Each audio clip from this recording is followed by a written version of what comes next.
books. But I am going to dive into some of your catalog so people can get a gist of your writing style and stuff like that. Right, Right? right.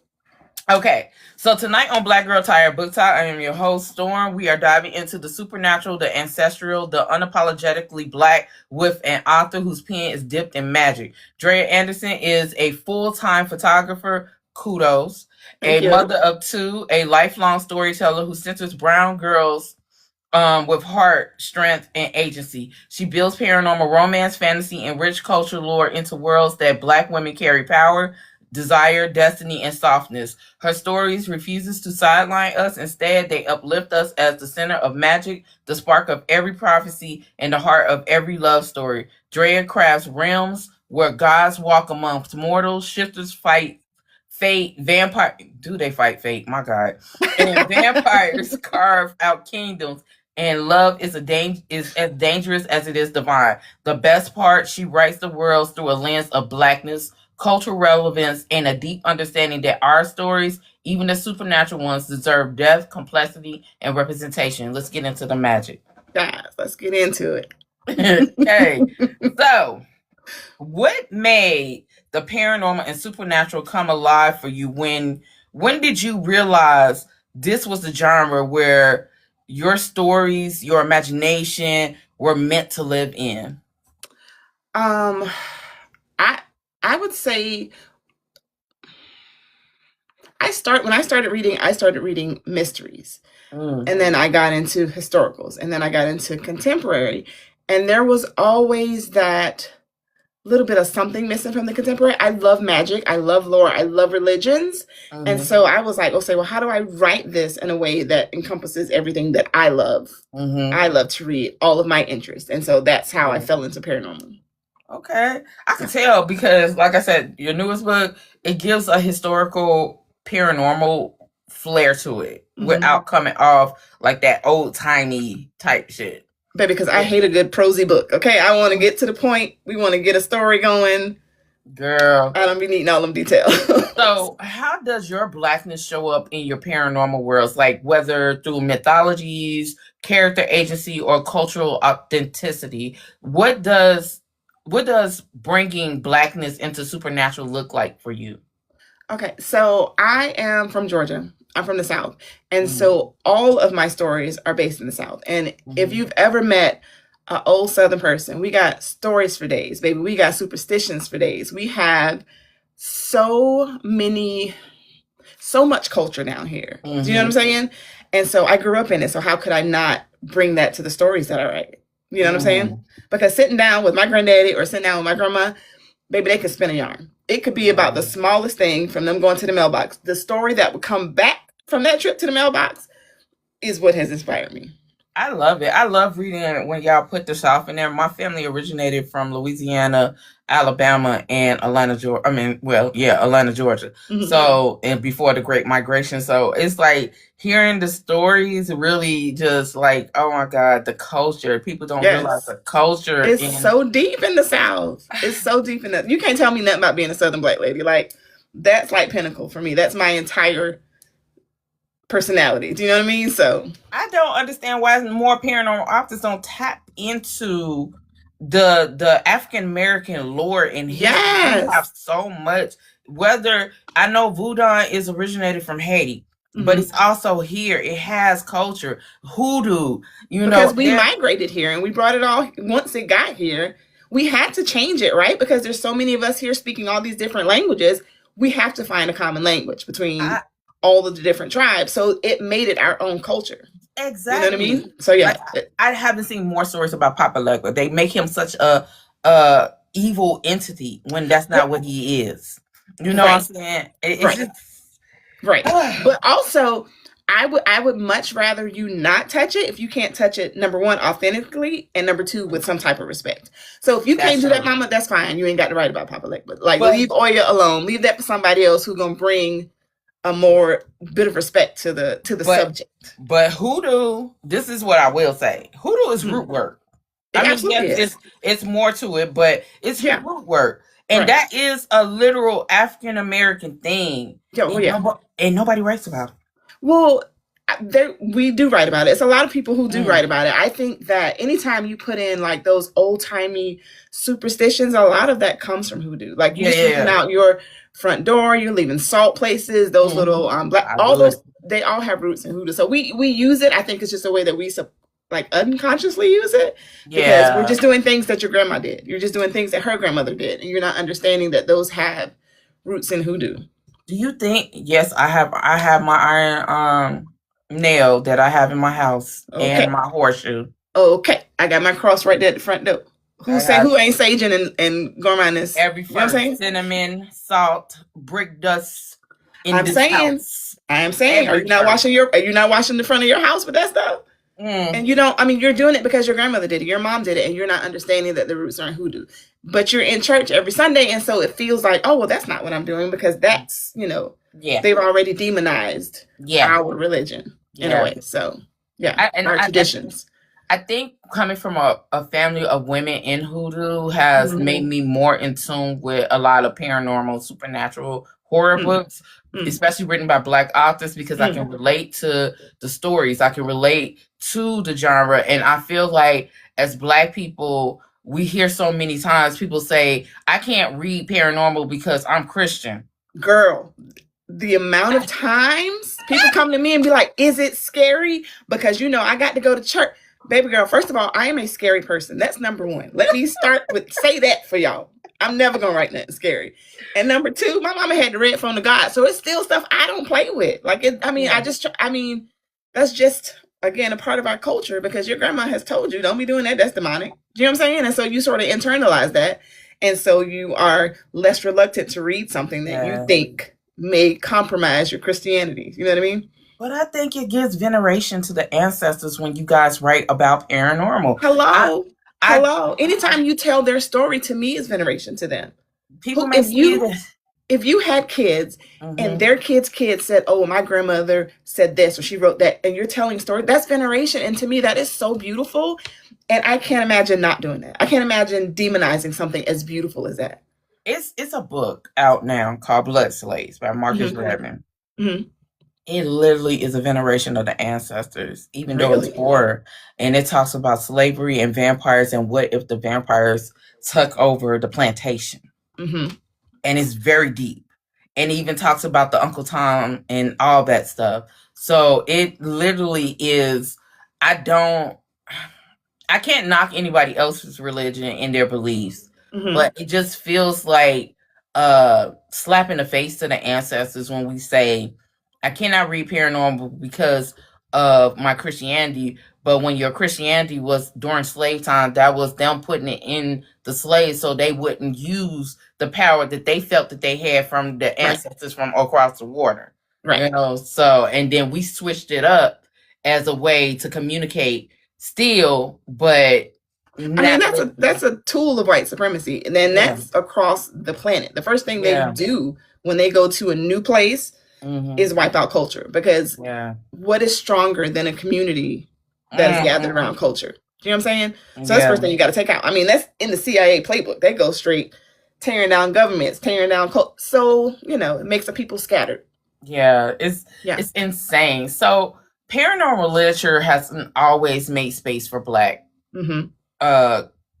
authors, Black characters, or Black mythologies.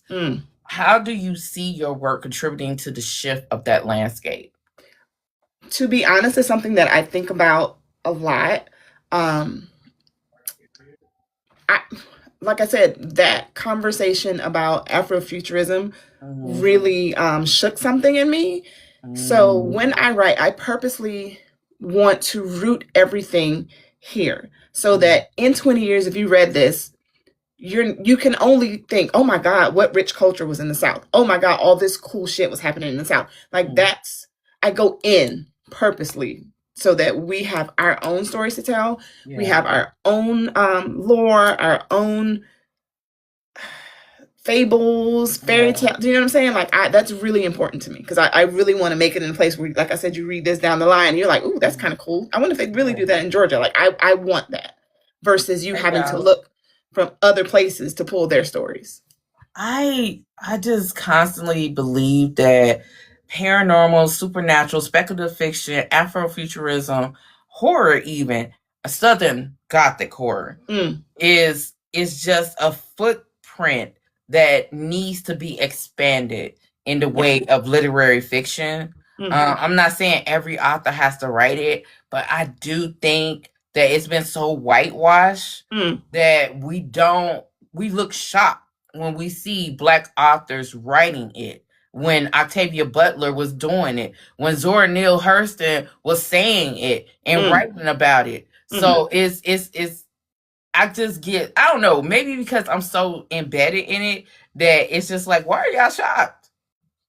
You know, but it's like literally a culture shock to some Black people when they see Black authors come out with Black vampires, in which we call Vigas. The first time I heard that, on TikTok, we call them Vigas. Thanks to Lady Creole, she's like vampire niggas. We say Vigas.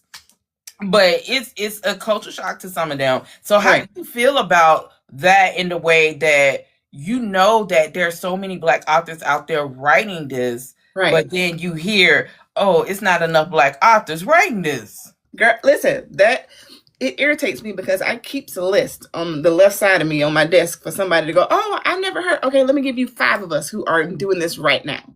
I just think it's because it's just a situation where you have to first talk Black people into reading the paranormal. And then I think it's just making it accessible. If you don't know, you don't know. If you don't know it's available, you don't know. So the more we talk about it, the more we advertise it, the more we word of mouth, it'll get out there. I don't think it's a situation where, they're not supporting. I just think they don't know. Yeah. And so let's tell everybody. So tell everybody, you tell that person tells that person. I just think it's a word of mouth issue. Yeah. So what do you think about Black writers uniquely bringing to paranormal? What do you think Black writers uniquely bring to paranormal, romance, and supernatural storytelling? What is the unique thing that comes with writing Black? It absolutely is our culture. I read paranormal no matter who writes it. And I've seen the difference in when a white person writes a paranormal and when we write a paranormal. And the richness in when we write a paranormal feels very authentic, right? Yeah. Sometimes some white paranormal writers, some white fantasy, everything feels generic. It all feels like cookie cutter. This person is this. They love a trope, right? They love a trope. And so I feel like once we get a hold of it, it has to be different because we're different. We have different experiences. We go through different prejudices. And that kind of makes things a little deeper. It makes it scarier than, the average story. So I think our culture is what we bring to it that makes it so much different than someone else writing it. Hey, y'all. I just, there's so much culture and just Black history to tap into. I just, that's why I'm always on here when I don't care if they're not a paranormal or horror author. I'm always like, are you writing it? Have you thought about writing it? Maybe you should. But what I don't like is that, unfortunately, a lot of Black people fall into the tropes of whitewash paranormal and whitewash horror because they feel that's going to sell. And that kind of irritates me because the potential of Black authors is unmatched. And the potential of Black authors writing paranormal and horror, especially Southern Gothic. Southern Gothic should not be a white genre at all. That Southern Gothic is literally about the trauma, the pain, and the revolution of Black people in the South. In our hands. In their hands, it's something different. And that's why I say we bring something different because they can't tell the perspective of a slave. They can't tell the perspective of a descendant of a slave. They're not going to be able to have access to that. No, they don't even venerate their ancestors. So how can they add that? They tell the plantation owners and always we are the mortal enemies that are trying to destroy these Puritan people. Like what the fuck? Don't even get me started on that. We ain't even, as in Malcolm X saying, we didn't land on Planet Rock. Like we asked to come over here. Girl. But I tell people all the time, the Pilgrims did not send their finest, okay? They've sent the worst over here in the first place anyway. So that was the start of just for girl, I can go for hours. I can go for hours. My kids be sick of hearing about it. Okay, girl, because it's just a topic that I am really and everybody on here knows that I'm very much a paranormal, supernatural, speculative fiction fan. I am. Shit, I'll tell you about it right there. I literally am a fan of it because it's so enriched in Black culture, even though it's fiction. But if you read paranormal, you'll see the underlines when it comes to equity, equality. You'll see sexual freedom. You'll see just the power dynamic. The culture itself. It's so richer. Yeah, absolutely. And I'm not taking away from any of the white authors that write it because I do enjoy some of their books. J.R. Ward, Laura Lott, I like their books. But I love Laura Lee. Yeah, I ate them books up. And Shelley Lawrenson is my girl. I don't know if you ever heard of Suzanne Wright too. That's my girl in paranormal space too. Familiar, but I don't know. She's British. I don't know. So it's a little different. So you know. That's one of my white faves, honey. Actually, Laura Lee is like one of my favorites. Yeah. And the Anita Blake series. I love what's her name? The Anita Blake series. I like her. Hold on, because I got her shit right up. Hold on. Laura K. Hamilton. Her. Even though she shit on indie authors, I ain't like that. She absolutely did. She shitted on indie authors, and that just I be wanting them to close their mouth tight. Just zip it up. So we can enjoy your work in peace, please. Yeah. But I love her series. I love the Anita Blake series. I like the Meredith Gentry one. Her fairy ones was fantastic to me. It was Polly, and it was like Polly. Meredith Gentry. You didn't read Meredith Gentry? No. Girl, she was sexing all her bodyguards. What? Oh, I need to go read. You need to get on that one, okay? No, you need to get into that one because Anita Blake is fine as Polly also, but it was good. I liked it. I read Christine Feehan. I like the Carpathian. I do like her too. Yeah. Mm-hmm. Yeah. So I do like some white authors. I just don't like them all because some just stick to the same formula. Cookie cutter. That's what I'm saying. And that's why people like the Laura K. Hamilton stand out because it's not cookie cutter. Yeah. So I want to talk about Shelley Lawrenson is Black. Shut up! What? See? You see? That's why you like it.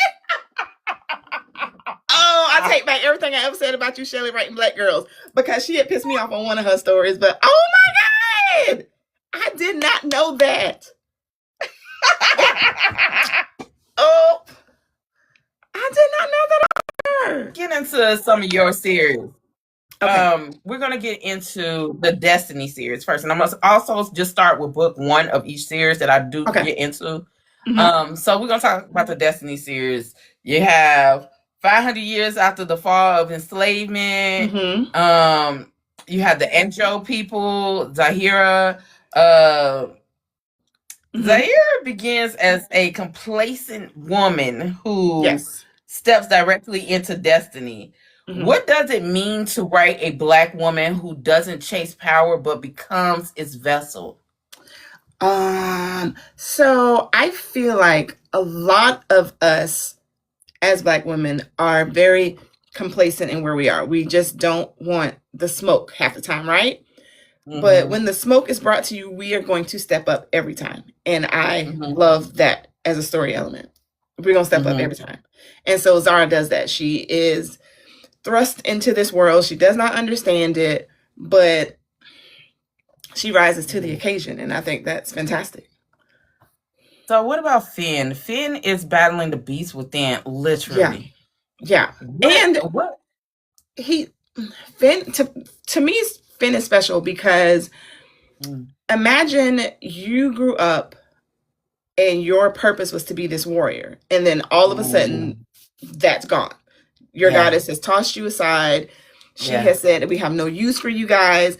And now you've learned all these things that you cannot use. And so Finn has to adapt to a new world. He has to adapt to all of these skills he learned not being useful. And so all of his brothers, the older warriors, have these special bonds with the goddess. They have all these things that they can talk about, and he doesn't know anything about it because he didn't get a chance to experience it.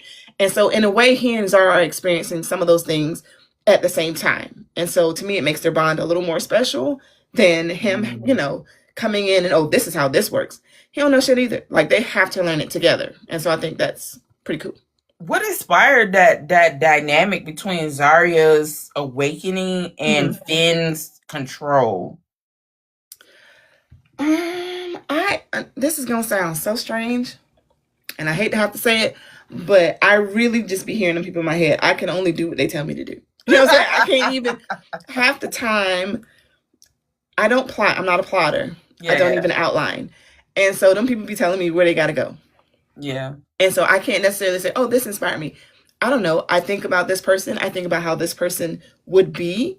And then I say, what if this happens to you? And then the actions come from that. So I never go into a book intending to make any one person any type of thing. Yeah. That just happened because their characters were what they were. If that makes sense. The Anjo people, am I saying it right? Anjo? Ajo. Ajo people, their destruction and the weight of prophecy are central to this story. How did you build this mythology, and what cultural influences shaped it? Okay, so that was my first series, and that's when I was a baby author, and like I said, I love lore, I love religion, I love hearing about other people's fairy tales, their stories, and that type of thing. And I wanted something, for myself. But this series and the Haven series was heavily inspired by African mythology. And not just one central, like not Nigeria, not Ethiopia. It literally was like an amalgamation of gods that I thought sounded cool. And so I would look, oh, who has this pantheon? Who has this pantheon? Oh, that sounds like a cool god. And so I pieced these things together on something that this god sounds pretty good. Like, I love Oya. I love all the things about her. I love all the stories about her. And so she in particular inspired this series. So in this series, you write gods, goddesses, angels from across the diaspora and beyond. You have Oye, Yoruba, Orisha, Storm and Transformation. You have Rugaba, the Ugandan god of creation. You have Azar, that's the Islamic Jewish angel of death. So, So how do you balance research and respect for these cultural figures while still keeping the story deeply in fiction? So respect is huge for me. And so whenever I write a character, and especially if I base it on someone else's religion or someone else's,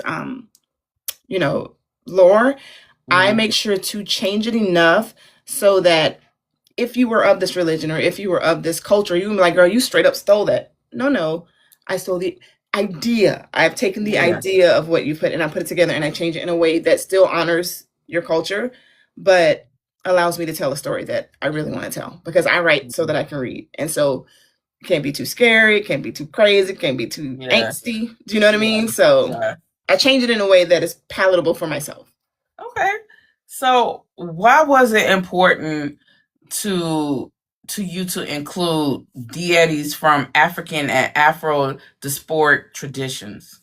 So at the time, and this is before the beef about Afrofuturism, at the time, there was not a lot that I could find that I loved about all these different diasporic gods. You know what I mean? Like, no one in the diaspora was writing about these different type of gods. You have different things from the diaspora that people were writing, but it wasn't fantastical enough for me. Yeah. And so I wanted to tackle it from that end. I wanted to feel like a new world, a world that all of us could be proud of, a world that all of us want to be in. Like, oh my God, I want to go wherever they are. I want to live there. Yeah. And so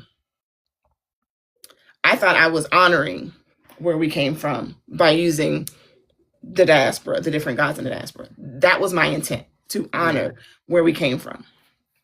And I get that. It just gets lost on people that be like, why are you using African? Because you're not African, you're in America. Baby, they ain't got to worry about me no more.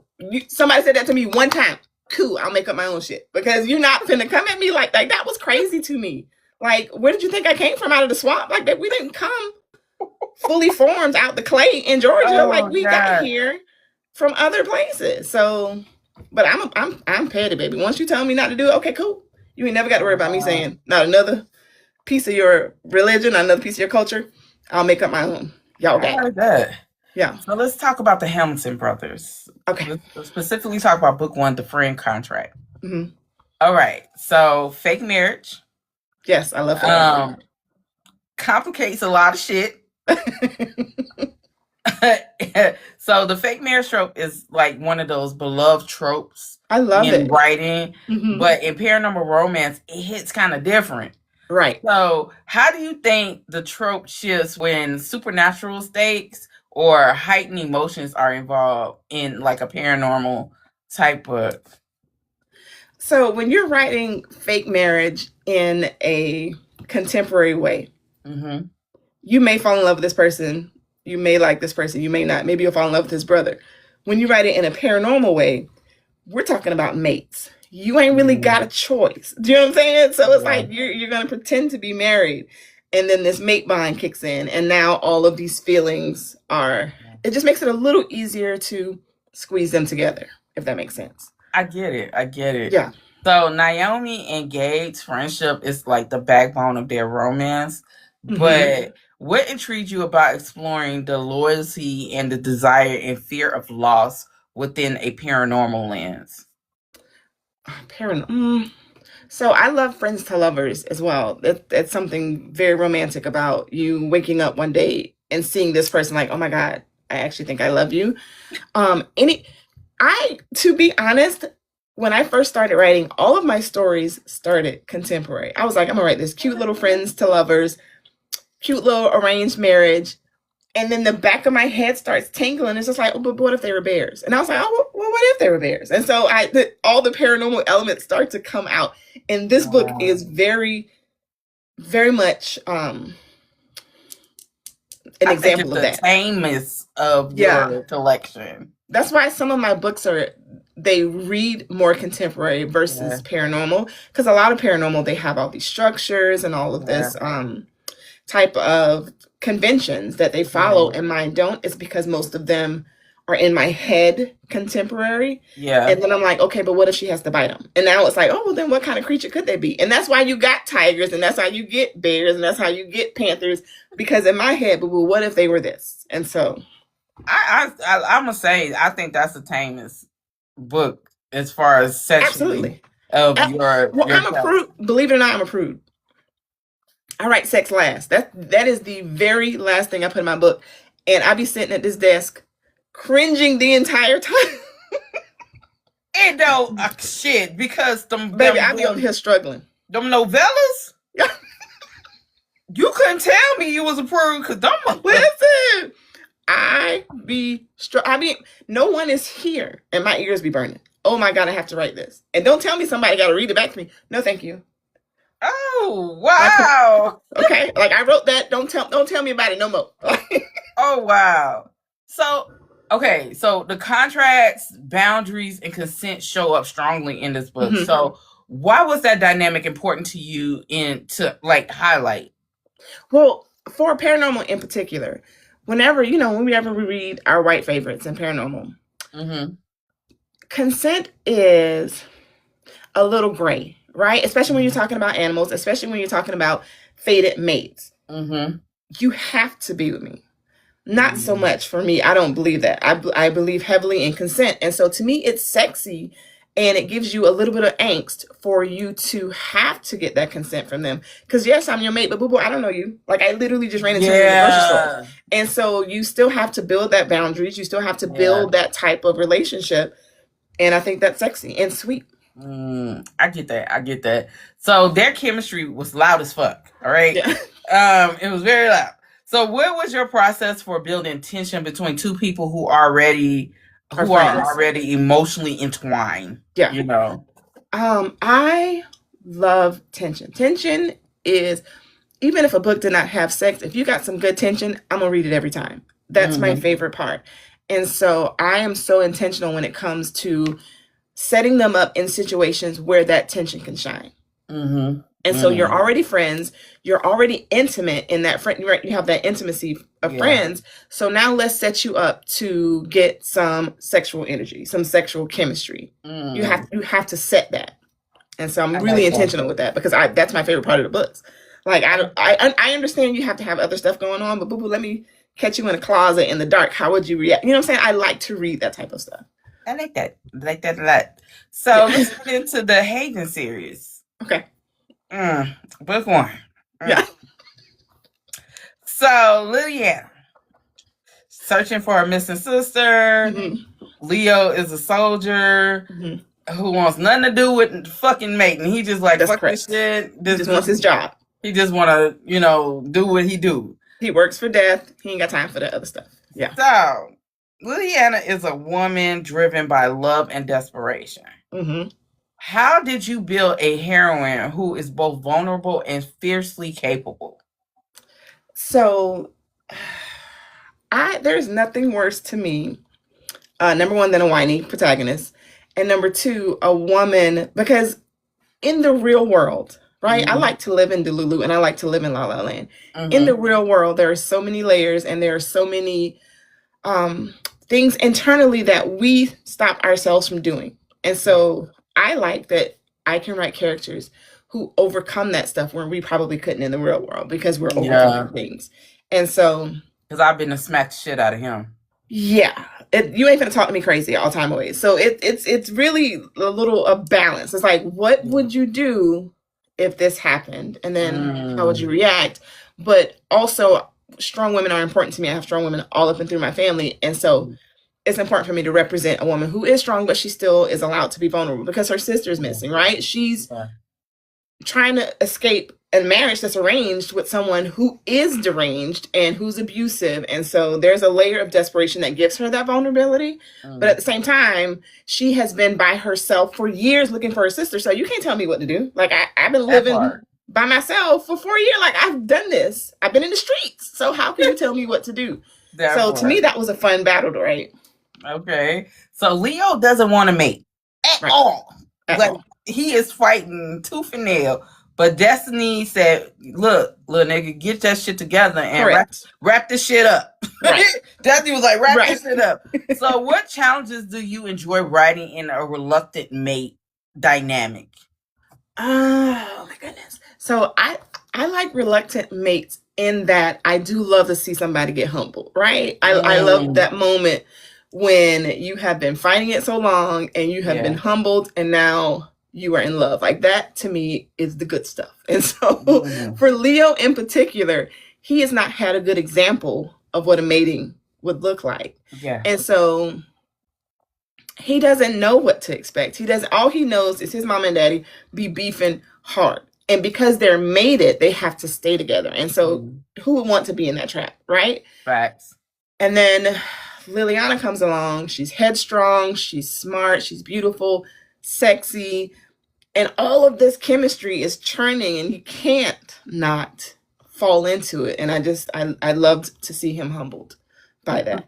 But you know what, how realistic that is, that some people see their parents in these loveless marriages. Right. And they just turn out to be very cold-hearted and withdrawn and have these walls up. So it makes you bitter. See a good thing when it comes. They like basically self-sabotage themselves. Right. That's why I be like, y'all don't understand. Paranormal be having some realistic shit in there. You just gotta read it. It's still, at the end of the day, I tell anyone who ever asks me for advice about how to write paranormal, at the end of the day, it is two people falling in love. And no matter what their creature is, the humanity still remains. You still have to take it from a human perspective. And humans have all these layers. We have all these things that are going on with us that translates to paranormal just as easily. And that's why, to me, the best ones are the ones who still, they give you that paranormal element. They give you those monsters. They give you those beautiful worlds. But there's a human love story at the center of it. And I love that. That's my favorite. Those are my favorite ones. Mansu. I just, of course I love the schmacks. Yeah.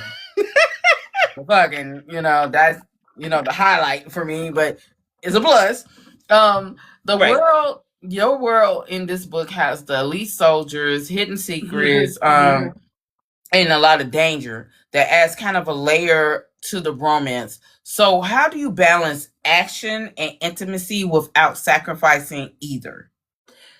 It's really hard to do, actually, because I write for myself and I write for my anxiety. I don't like a lot of angst. And so most of the angst in my stories come from outside factors, right? So if we're battling, it's us against them. It's never a situation where we're butting heads too much, right? I don't like the back and forth of that. And so it is hard to balance that. Okay, I got too much world mixed in with their love story. Yeah. I have to, in my head, it's still a love story. It has to be a love story. Write your love story. There's action in the back, absolutely, but make sure you don't get too far from it. So, shifter romance, like, let's just say wolf shifters, have like deep tradition around destiny and love. What does mated love mean to you, and how do you elevate that bond through a Black lens? Let's see. So I've been with my husband since we were 18, right? And there are a lot of aspects of our romance that feel faded to me. And that's why I'm so drawn to the trope of faded mates. I just think it means that you have your person and you and that person are going to ride through whatever you have to ride through to get to the other end, right? Paranormal makes it fun because there are all these things happening around it that makes that journey fun to get to the other end. There's not really all the angst of the real world stuff. And when you're talking about a Black lens, I mean, our relationships are different than any other culture because it's mired in white supremacy. It's mired in all the traumas that we're going through. It's mired in the stuff that we overcome. Those things, not a lot of cultures can understand that. And so when you're building Black love together, you're both coming from that place. And so you're allies in that. Do you know what I mean? Feels like it to me anyways. And so. Yeah, totally get that. So let's come to the fan favorite. Well, one of the fan favorites. The Knight brothers. To my babies. Nasty mother. Yo. it's some sex in them books, yes. Okay.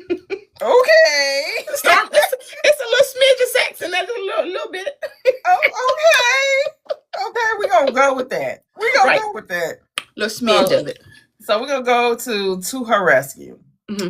Celine has to secure her inheritance. Her father, scheming motherfucker. Mason, Panther Shifter, y'all. If y'all haven't read it, it's a fucking Panther Shifter. He building his empire. This book blends urban contemporary vibes with paranormal elements. Yes. How do you keep your paranormal modern without slipping into that old world Renaissance flowery prose or overdone urban cliches? Well, the very first thing to do is to step away from them. There's so many genre conventions that are around shifters in general, right? You have all these hierarchies and all these things that have to be in the book. The very first thing is to step away from that. I don't even deal with that. And like I said, most of my stories start contemporary anyways, and then we add some creatures to it. And so for this one in particular, I went in intending to introduce people to paranormal, if that makes sense, right? Because I had written these other two series. They weren't as popular, and I couldn't quite break through the wall. And so I said, okay, I'm going to write a shorter series, a short novella, and I'm going to introduce paranormal. So if you were a Black person, like say my auntie or like my cousin who don't read paranormal, I'm going to slide it in there. So now you're reading about this lady who is in this arranged marriage with Mason, and she got all these family problems, all this money problems. by the way they're shifters. And so I purposely made it a little more contemporary so you won't be bogged down with the paranormal details. Marcia, I see you said don't be trying to claim my man. He's been claimed, boo. Because Mason was that motherfucker. Listen, as long as y'all claim Rocco, I'm good, because that is my baby. Because Panther shift. Okay, y'all. See, I guess because I read it so much, I be like, there ain't enough Panther shifters. And every review that said that, from people who are coming from paranormal, you're like, but this ain't it. That wasn't my intent. My intent was to bring these people over here who has never touched the shifter to say, oh, this ain't bad. Let me keep going. And so that's how you introduce people into a world that they are uncomfortable with. Because I love me a girl. Panthers. Yeah. Yeah. Hate that. And I just want y'all to know that is as light as it gets, because from here on out, it's going to be world heavy. It's going to be lore heavy. I like that. Yeah. You speaking to me. I already introduced you, and I tell people all the time, like, if you've never read anything, I tell people I write contemporary paranormal. You read my little short stories and you get your little toe in, right? If you still here by this now, you finna get some lore. You finna get the fairy tales. You know what I'm saying? We finna throw it in there. So Mason is empire building and focus until Celine comes in the picture. What makes an ambitious man irresistible in paranormal romance? An ambitious man is irresistible, point blank to the period. An ambitious, good-looking, moneyed black man, baby, that's all the chili right there. You know what I'm saying? That's the stew. Like, who wouldn't love that? And to me, if you got somebody on their grind who can pause for someone that they love, like, that's cute. I love a good trope where somebody is simping, where the woman is being babied. Like, I love that. And so to do that for someone who is focused on their money, focused on just this, that's cute as hell. Like, oh my God, girl, he got off of work early for her. That's cute. I love that. Girl, I just love that. I love to show the concessions a man who is interested will make for his woman. He gave her the out to be a soft woman. Yes. And I think every woman wants that, no matter how much we fight. Absolutely. Absolutely. I was just saying this yesterday. I was like, every woman wants that soft life where they just don't feel the world grinding on them when they walk in the door. You know what I'm saying? Absolutely. And Mason was, even though he was an asshole sometimes, he was definitely about her. He was definitely. So if you expanded on that world, please do. Yeah. Please do. Oh, yeah. Because those brothers. Yeah. We go there. That it's all those 4 series, and then it goes into Devin and Declan. And now for the next book, we go back to Eastville. So I love that world. And I'm expanding it. Yeah. I'm just hoping that Asteroid is really an alien and it's full of black men that are shifters. I'm married, but I just want to see it. I just want to see something. Which asteroid? It's Atlas 31 that's in. I thought it was a comet. Is it an asteroid? Comet, asteroid, whatever. Baby. They keep changing the shit every 5 days. Storm, I literally was looking it up today. That's how I know, because I recently saw this lore from the Hopi natives. Yes. Okay. Yes. Storm. Okay. Yes. So when I saw pictures of that joint blue, I said, "Oh, I'm tuned in." I'm tuned in. Between them talking about the Anunnaki, between them talking about, because as a science major, I will say this: that motherfucker ain't supposed to be behind the sun. Oh my! Well, so the Chinese said it was in front. Like, some people say it's behind, but the Chinese are saying it's in front of the sun. So it's like, no, it went behind. It went and it came back around. And it can't. It wasn't never supposed to go back around something. When it's moving, it's moving differently than it should. Yeah, it's not like just moving. When it was by Mars, it was white. Now it's a blue color. So I don't know what to take from that. Storm, listen. When I saw that, I read that whole lore about it and how they were telling their people to be still and just be who you are while all of this is going around. I told my husband, I said, collectively, Black people said to ourselves, we're not going to get involved. You know what I'm saying? And it feels like the same thing. I was like, I'm tuned in. We sit still. We sat. Baby. Like, my thing is, we collectively decided at the same feel like time. That, to me, says something. at the same time. Yeah. So that's why, and see, and this is why maybe this is why I'm a Siamese. I don't fucking know, but I just know. And then they said that motherfucker is breaking apart into different pieces. So I'm just like, y'all. And the tail is getting longer on it too, girl. Yes, and it's glowing different. It's literally the gases that is glowing from this thing. It's not even from. No, they can't. It's got like more nickel than a real comet. Girl, it's so much going. I'm tuned in, and I don't even like space. I don't even like space like that. I'm tuned in. I just want to see what's gonna happen because we got Agent Orange and his dumb ass and his crew. So I'm trying to see what's gonna happen because they worry about the wrong shit. They worry about the wrong. Listen, shit. I don't be wanting to get into my conspiracy theories, but I got a whole bunch of them. But they worry about. We gonna have to talk because I got so many. My husband be so tired of me watching ancient England. No, oh my. See, that's why I love my husband down, because not only do we watch, girl, we watch every documentary. Me too. About it. First of all, we love documentaries. Period. We're two nerds, but don't let it be about an alien or a UFO or a haunted. We're tuned in. We're set. Okay, every time. Every time we're set. Like.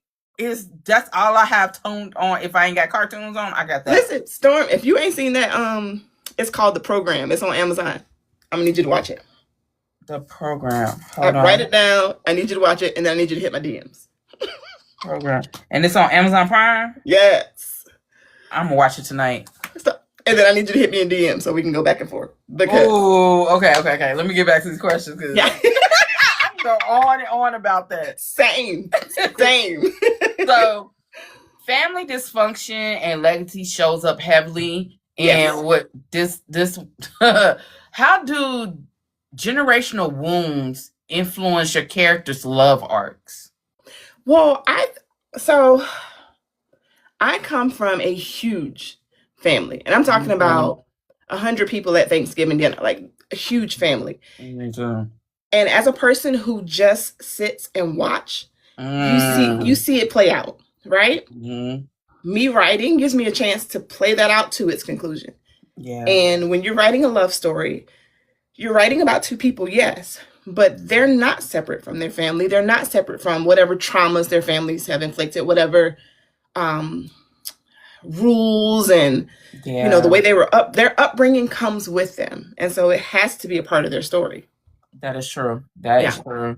Because it's 8 of us. Yeah, the bigger, the messier. Let me tell you. It's 8 siblings, so I concur. Yeah. So my uncle who just had a funeral, they had to move it from the funeral home in the church to a high school gymnasium. Yeah. So you get it. We got big families. And I love my family. I love every aspect of my family, even the messy parts. Mm-hmm. And so to me, if you reading any of my stories, family is such a huge part of it because I love that. I like to honor this big family that I've grown up in. I love that. The one thing I don't like in paranormal when they're solo dolo. Same. I don't like not having the family aspect. I don't care if it's drama with family. I just, for some reason, that solo dolo life is just so lonely, and it just makes me not want to read it. I don't, or even just finding found family something. I love a found family. It's just when they're solo dolo, and the whole book is about they're just so lonely. It just makes me feel bad. Like, I don't even want to read this no more. You're like, here, you can have some of my siblings. Right. Like, it's been so long. I'm like, don't shifters supposed to be in a pack or something? Now, sometimes that's its own story why they aren't in a pack, which could also be interesting. But I don't like that. That's fair. A lid for every pot, they say. I like when they have a pack and there's so many different personalities. I guess because I'm like a point of view type reader, and I love multiple point of views from different characters. Really? In the book. I am. Yes, girl. Yeah. You better not give me no bunch of POVs. You better who we talking about? That's all I want to know. I love multiple POVs. Yeah, I love it. That's funny.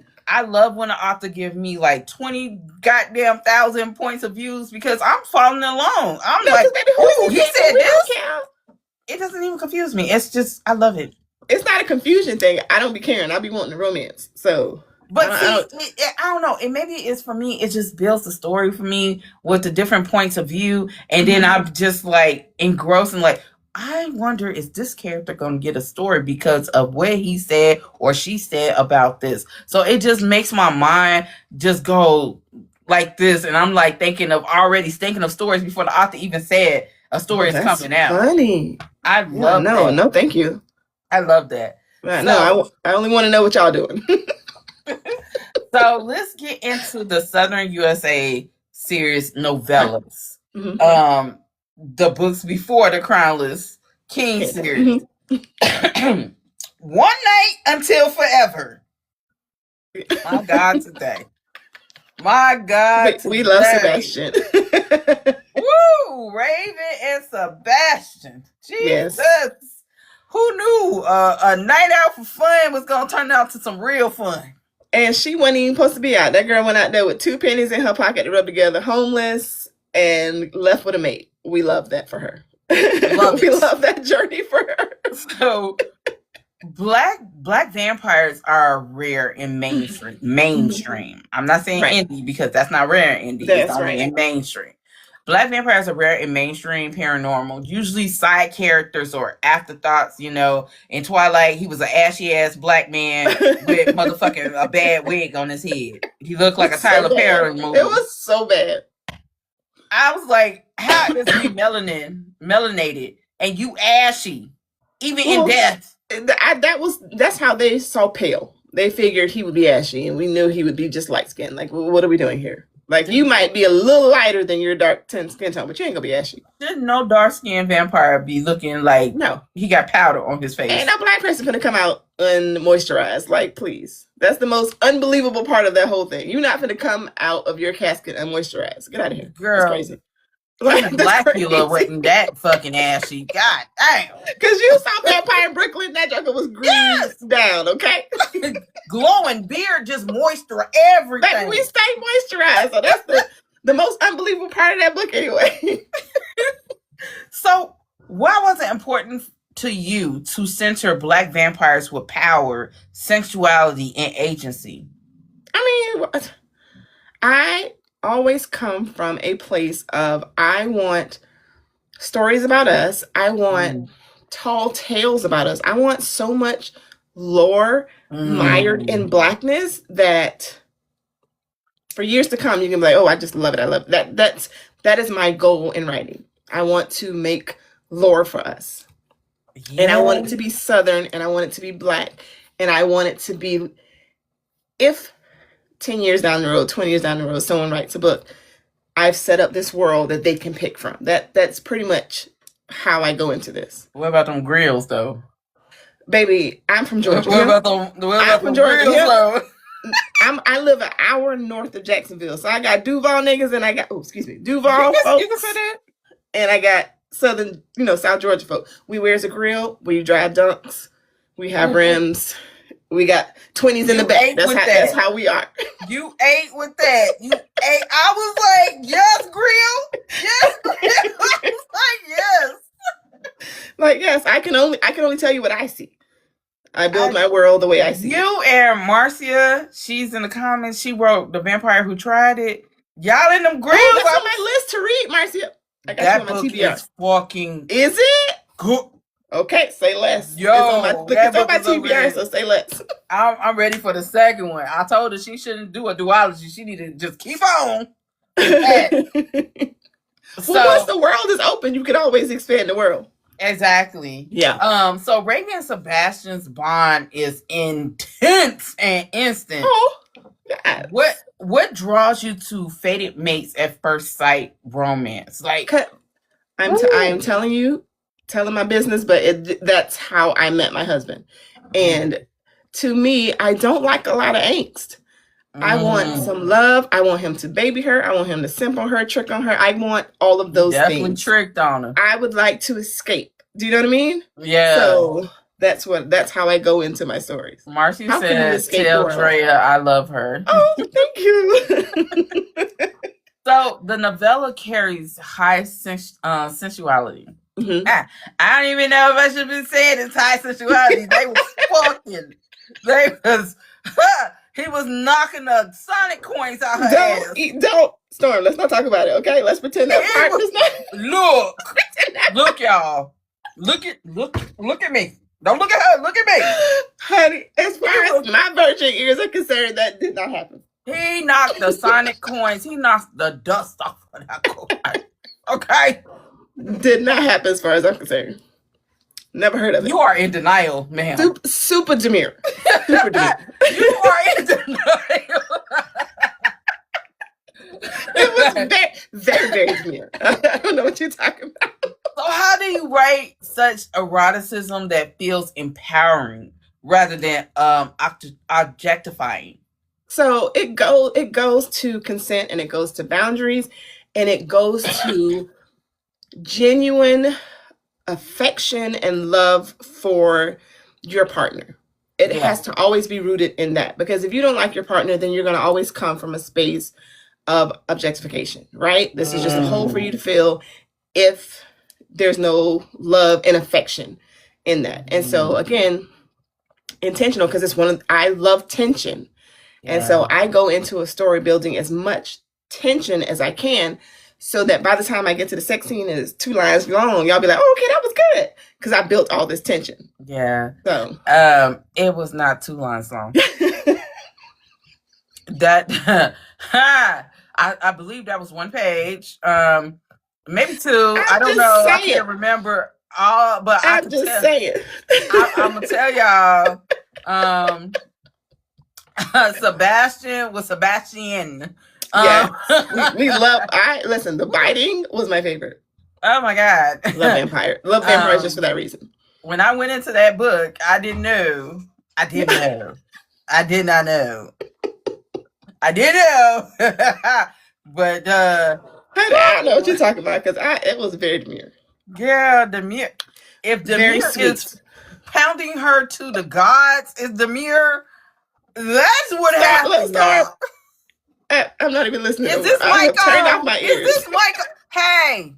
I have turned my ears off. I don't know what you're talking about.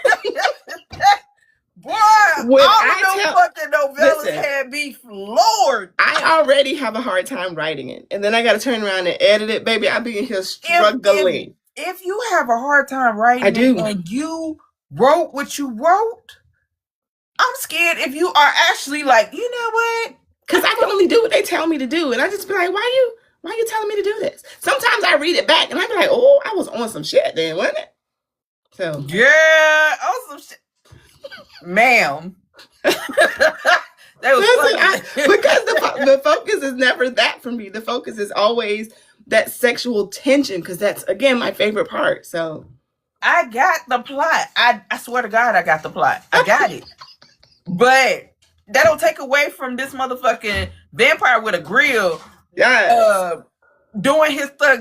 And the motherfucker was smooth. Yeah. Like I am such a bird. I love a smooth talker. He was so smooth. It was like, didn't nothing faze him. He like, oh gosh. I love that. That man was sex walking. Like, oh my God. Walking temptation, okay? Who was gonna tell him no? Nobody. Yeah, I would have folded. I told you I'm a bird. I would have folded. Like immediately. Immediately.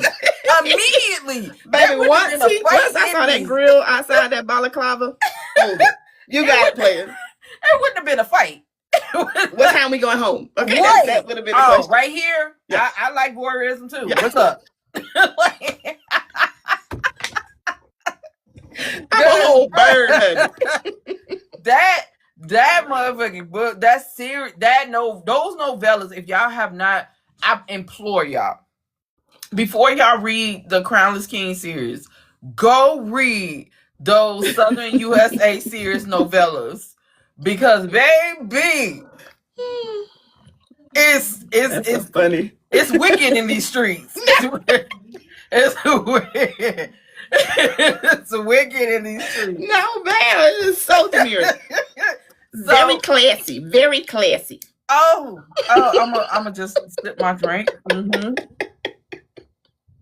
He was classy when he was Very busting classy. her down. It was classy busting her absolutely down. was. All of them. He definitely was breaking her All of down. them in those books. No. Demure. So sweet. Right. Listen, the very first time I had to do an audiobook and Miles read that stuff out loud, I was like, oh my God. Yo, you had I got to go Miles? to church. Okay? I need to go on to the church house. See, and and sit that's on the why front these bench. girls be after him so much. Girl. I'm telling y'all, I'm a prude. If you only knew how I be struggling in this room. I be in here, cheeks hot, ears hot, looking around like, anybody else see this? Yeah. I'm gonna have to reach out to Miles and do another interview with him so I can just talk about this. Like, Miles, bro, what the? I cannot imagine having their job. Oh my God. Have you? Forget about it. I'm gonna tell you a book, and I know you said you approved, but I just want you to. There's a book by Darlene Cunningham. I can't remember the name of it. A. Lewis and D. Lewis narrated it. Now, I'm not finna listen to no sex. I'm telling you that right now. Let me tell you no something. Way. No, ma'am. A. Lewis, 12 Play. It's called 12 Play. Oh, actually, I think I have heard of that. And so what had happened was me and my husband, we was on the phone with D. Lewis, and A. Lewis was just having a conversation. And they were like, oh, listen to the 12 Play. Mind you, we in bed.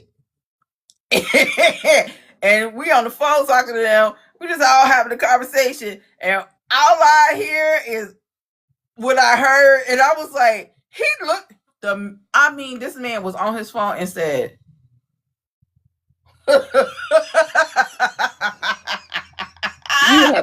I would pass away. Okay?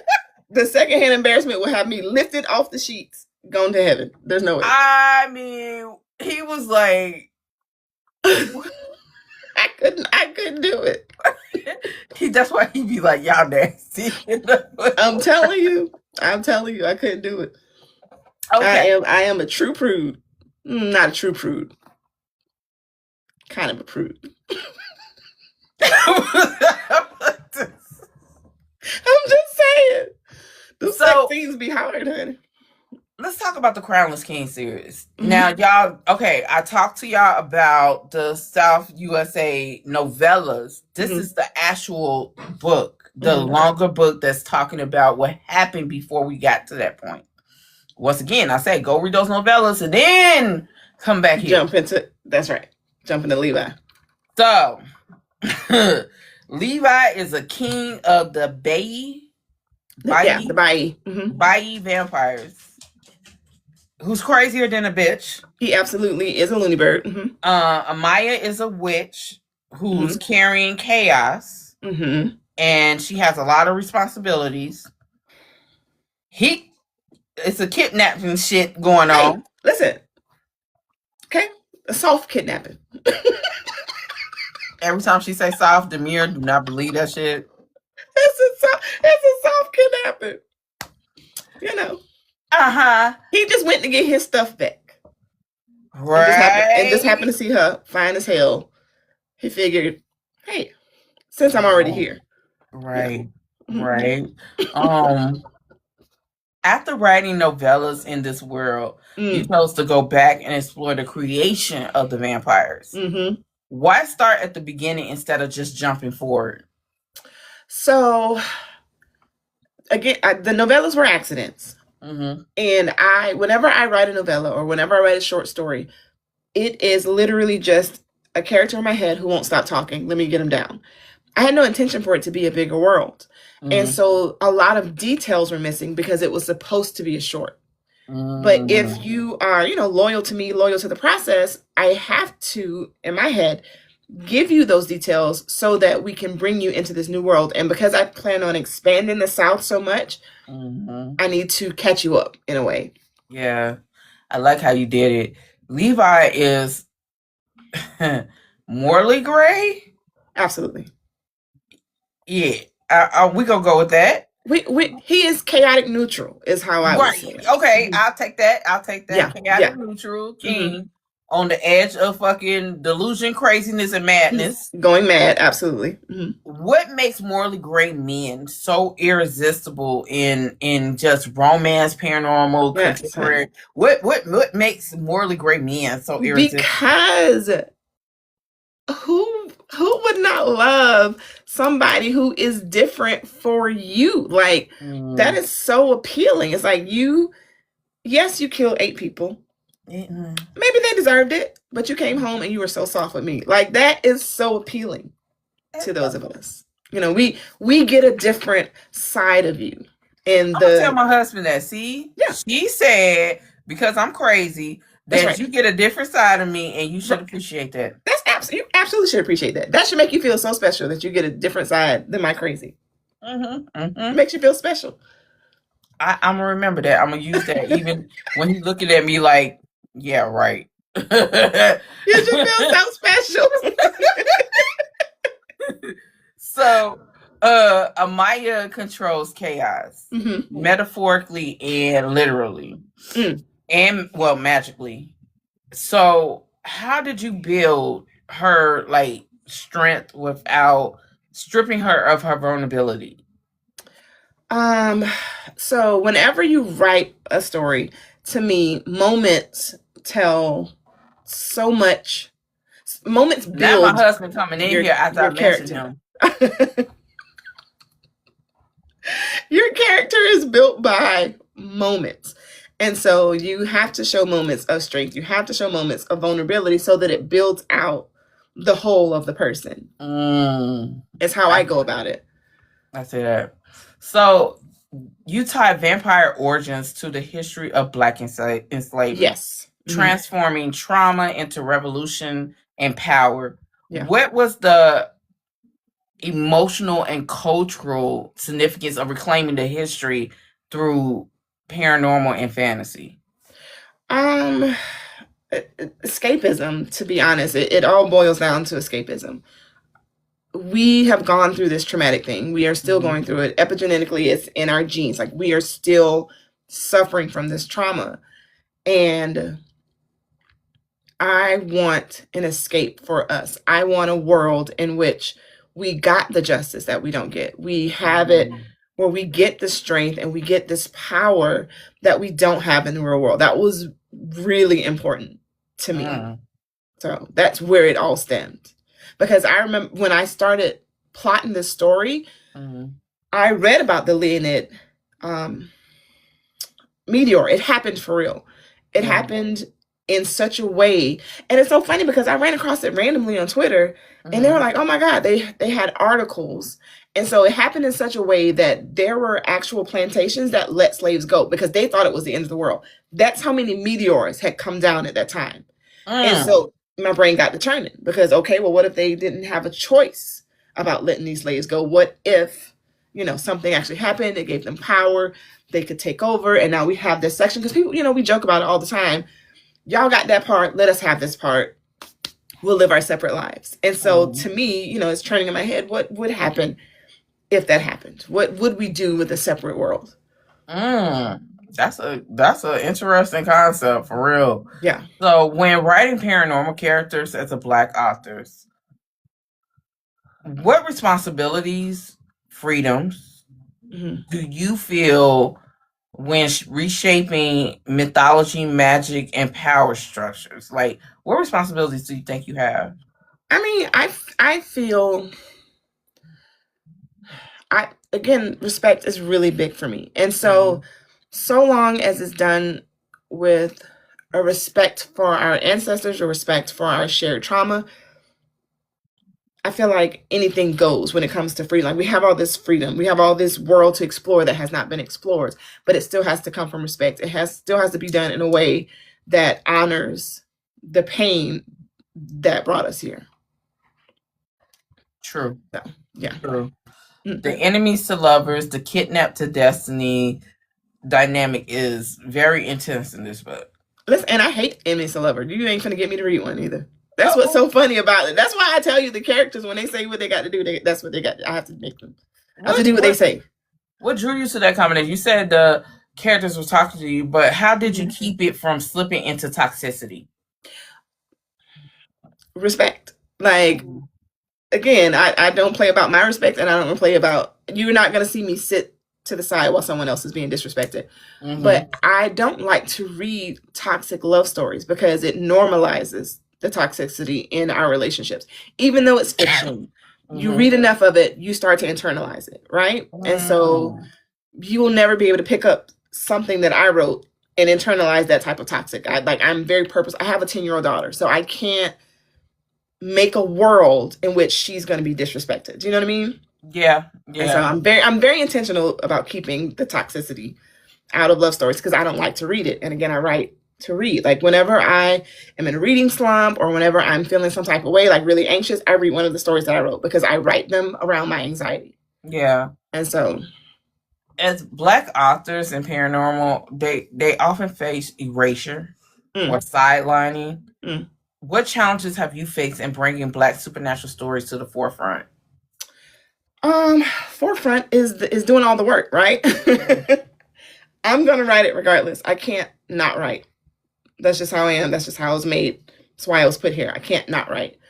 Bring it to the forefront is the harder aspect of that, right? Who you have to make sure people know who you are, make sure people know what you're writing, and then get people to take a chance on you. That's the harder part for me, because I'm not going to not write.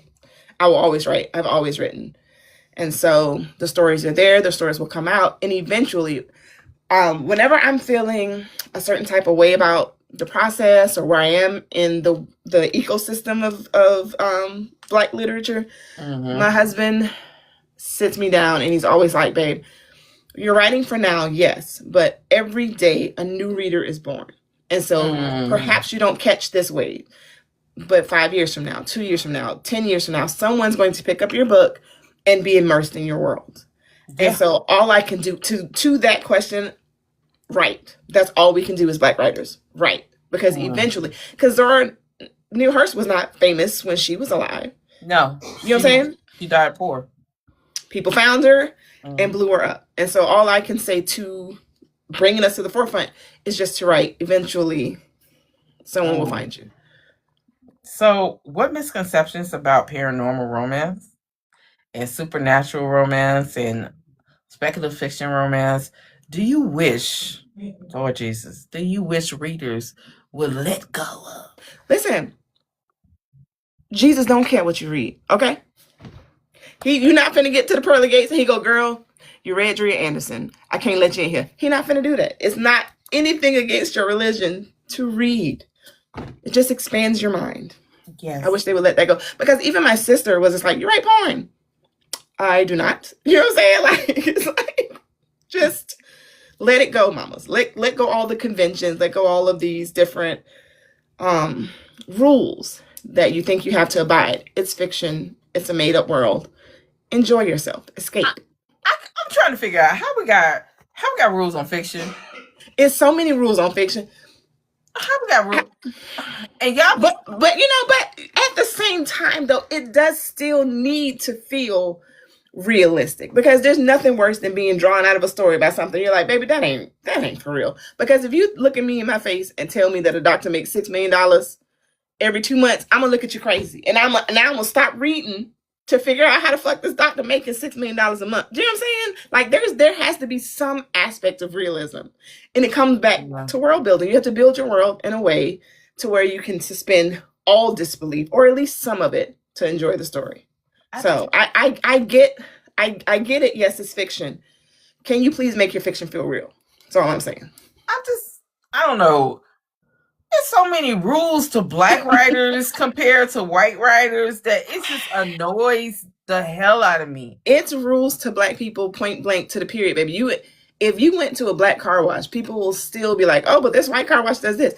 It's a certain thing about, I mean, the anti-Blackness is internal. It is. You can't train your way out of that.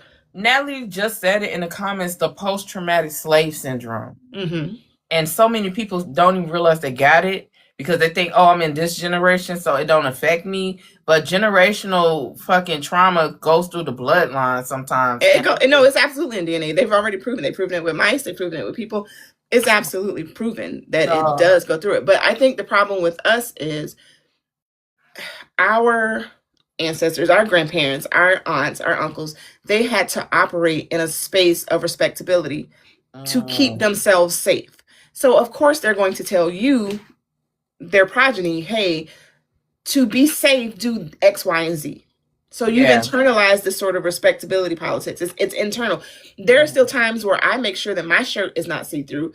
I still wear a bra, even though I hate them. You know, you still have those bits of respectability that are built into the system, basically. Yeah.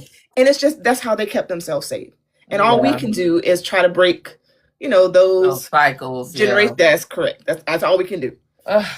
So what do you want readers, especially Black readers, to feel when they enter your world? I want you to feel like anything is possible in my world. That Black people are dope as fuck. And baby, we're magic in my world. I want you to leave out of my world like, oh my God, I want to live there. Yeah. And I want it to feel real. And I tell people all the time, I want you to feel like in my world, if you went to Walgreens, you might run into a tiger. Like, that's how I want you to feel as you're reading. Yeah. I need that sense of wonder and magic. Yeah. I like that. So are there any more upcoming books like this year or early next year?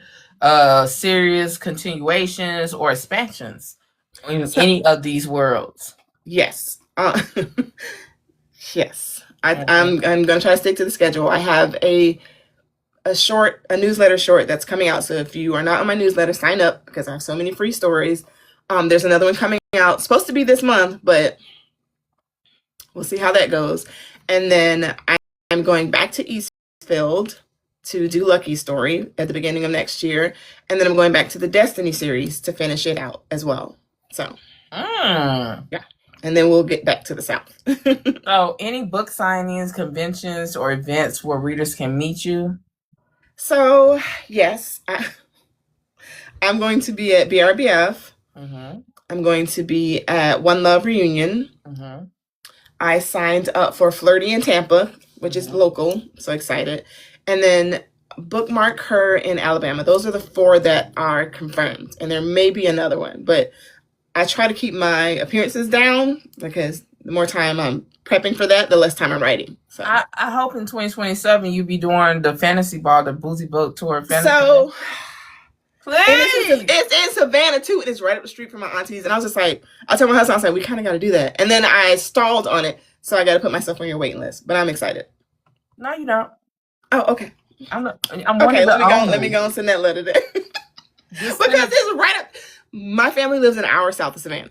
And so I was like, oh, that's right up the street. So send me your email. Okay. I'm sure Shannon would agree with me. Yeah. Yeah. Because I was looking. I was like, no, because you had given me the heads up and I was like, okay, boom. And then I saw it and then I think I was sick or something happened and I missed it. And so I was watching your live and you're like, oh, there's a waiting list. I was like, oh, let me remind myself to put myself on the waiting list. So yeah. Yeah. I want to do it. Send me your email and I'll send you the email. Awesome. All right. So where can readers find your book? Website, indie bookstores, Amazon, where? So all those things. My website is driaandersen.com or shopdriaandersen.com. I have all of my books there. You can find them on KU in Amazon. I also just signed up a good portion of them on Overdrive, so you can request them on Libby at your local libraries. I'm trying to, expand my reach that way. And then there's a small bookstore. I want to say it's Booksy or something. I can't remember what the name of it is, but there is a small bookstore that I have some signed copies that I sent as well. Okay. So what are your social medias, websites, so readers can tap in? So driaandersen.com is my website. You can sign up for the newsletter there. I'm author Dria Andersen on TikTok and Instagram and also Threads, the same thing, author Dria Andersen. Yeah. I'm on Twitter, but that's for foolishness. And then I'm on Facebook, but I don't update it as much. But again, author Dria Andersen. Okay. So I'm going to do your outro and I'm going to say a couple of announcements and then we're going to get out of here. Okay. So, Dria, thank you for stepping into this space and sharing your magic with us tonight. Your work centers Black women in worlds where we're not afraid. We are the power. You remind readers that fantasy has always belonged to us. Paranormal worlds are ours to have, even when traditional publishing acted like it didn't. Okay, Your paid us stories, dust. girl. Your stories give us wonder, desire, mythology, revolution, and endless possibilities. So for everybody that's on here, make sure you go to our website, you go to Amazon, you go to the bookstore, you get on Libby, and you get her books. Leave a review because reviews do matter. Yes, we love reviews. Write them out, type them out, whatever you got to do, and also do a video review because that also matters. And step into these supernatural worlds crafted with intention, culture, and Black excellence. And as I always say, stay loved, stay loud, and stay Black on motherfucking purpose. So, my favorite part.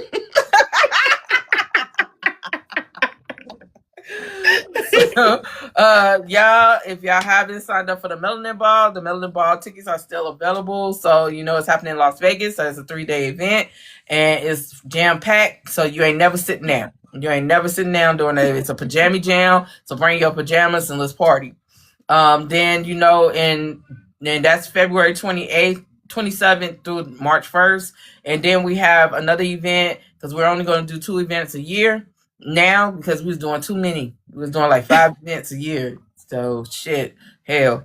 It's overwhelming. Yeah, so the next event after that will be June 19th and 20th. That's our BDSM event, which is multicultural, interracial, dark romance, BDSM, and erotica. And one of our highlighted authors will be Natavia, and we will have London Lens. We will have, I can't remember everybody's fucking names. Cassandra Charles. It's a very small event. You have to sign an NDA. It's 21 and over because it is an immersive BDSM experience along with a book signing. And there is still tables available for authors if you are interested. It is no alcohol on the day of the book signing for the simple fact consent is great. We want a clear mind and all that. And then that following year, we will be in Savannah, Georgia for the Fantasy Ball. That is a 4-day event. A lot of cosplaying, workshops, panels. We have the Mad Hatter Tea Party, which will be Urban Tea Room and E-Suites. And you have to dress up in Alice in Wonderland theme. That's so cute. We're having a Sailor Moon bar crawl. We're having the actual fantasy ball, which will be you're stepping into a fantasy world, must be in costume. We're having a book signing where it's going to be 75 authors there, just signing books that are paranormal, romantasy, fantasy, thriller, horror, psychological, comic book, Afrofuturism. I'm probably forgetting the other ones. So those are the main genres. This is not a romance